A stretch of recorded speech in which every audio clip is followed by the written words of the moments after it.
ये क्वेश्चन करते हैं, है ना। ये ब्लॉक कंस्टेंट मोशन का क्वेश्चन है और ये ब्लॉक M1 है वो M2 पे प्रेस कर रहा है ना। ये ब्लॉक 2 है। अच्छा, ब्लॉक 1 और 2 का एक्सेलरेशन पूछा है। तो इस तरह का एक एग्जांपल अपन ने किया था पहले, उसमें केवल अपन ने दोनों के एक्सेलरेशन के बीच में कोरिलेशन निकाला था, है ना। इसमें एक्चुअल एक्सेलरेशन पूछ रहा है। तो करते हैं इसको।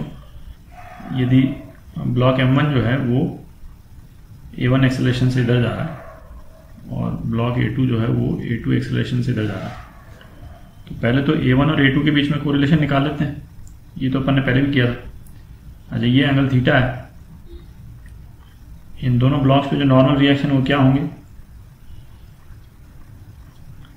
ब्लॉक 1 पे normal reaction on 1/2 perpendicular to the surface. ये ध्यान रखना है, नॉर्मल फोर्स हर टाइम परपेंडिकुलर रहता है। अच्छा, ब्लॉक 2 पे नॉर्मल फोर्स ऑन ब्लॉक 2/1। ये दोनों एक्शन रिएक्शन पेयर है, इनका मैग्नीट्यूड सेम है, ठीक है। तो ये वाला रिजल्ट यूज करते हैं, n dot A is equal to 0। A1 और A2 के बीच में कोरिलेशन निकालने के लिए ये वाला रिजल्ट यूज करते हैं। सीधा ही लिख लें, n12 A1, n12 इधर है और A1 इधर है, तो इन दोनों के बीच में एंगल 180 हो गया, cos 180 प्लस n21 A2। अच्छा, n21 और A2 के बीच में एंगल क्या हुआ? ये एंगल हुआ, ठीक है।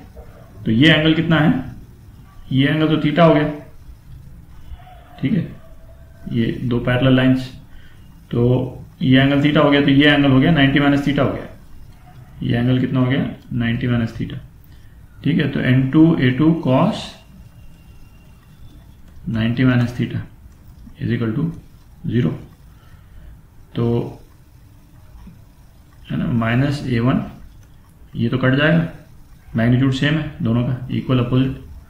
Minus A1 plus A2 sine theta is equal to 0। तो A1 जो है वो A2 साइन थीटा के बराबर हो गया। तो एक रिलेशन तो ये निकल गया अपना, ठीक है। इसको फिर यूज करेंगे अभी आगे, थोड़ी जगह बना लेते हैं। अच्छा, अब दोनों ब्लॉक्स के एक्सेलरेशन की इक्वेशन लिख लेते हैं। ब्लॉक A1 की इक्वेशन लिखते हैं, ठीक है। अलग से डायग्राम बना लेते हैं, फ्री बॉडी डायग्राम अलग से बना लेते हैं, इजी हो जाएगा थोड़ा। तो क्या क्या फोर्स हुए इस पे? एक तो M1G तो इधर हुआ, और इस डायरेक्शन में क्या हुआ?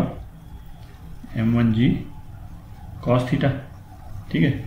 अपने को तो यही डायरेक्शन चाहिए, क्योंकि एक्सेलरेशन जो है वो इसी डायरेक्शन में है, A1 डायरेक्शन। और अपोजिट डायरेक्शन में क्या है? नॉर्मल फोर्स, है ना, n on 1 to 2। अच्छा, n12 और n21 को n ही लिख देते हैं, क्योंकि डायरेक्शन तो अपन वैसे भी ध्यान रख ही रहे हैं, तो है कि नहीं। तो n यूज करेंगे। तो एक इक्वेशन तो ये बन गई इसकी, M1G cos theta minus n M1 A1, ठीक है। और M2 की इक्वेशन लिखते हैं। तो M2 को इस डायरेक्शन में कौन सा फोर्स प्रोपेल कर रहा है? N21 प्रोपेल कर रहा है, N21 का जो हॉरिजॉन्टल कंपोनेंट है।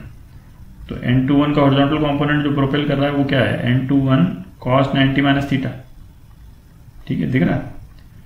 तो N21 को मैं n ही लिख रहा हूं, n cos 90 माइनस थीटा, ये कितने के बराबर हो गया?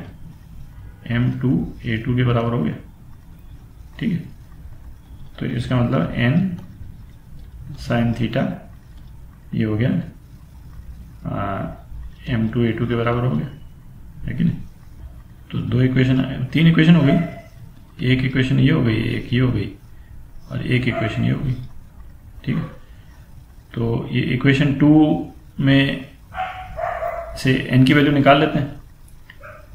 ये इक्वेशन 2 में से n की वैल्यू निकाल लेते हैं। तो n क्या हुआ, m1g cos थीटा माइनस, और a1 की वैल्यू यहां से डाल देते हैं इसमें, m1 a2 sin थीटा, ठीक है, और फिर उसको यहां डाल देते हैं। तो ये n की वैल्यू इधर डालेंगे, क्या आएगा, m1g cos theta minus m1 a2 sin theta, ठीक है, into sin theta is equal to m2 a2, ठीक है। थोड़ी जगह बना लेते हैं इधर। तो a2 क्या आ गया है ना, m1g sin theta cos theta upon m2 plus m1 sine square theta. यही हो गया, ये आपका आंसर हो गया, ठीक है।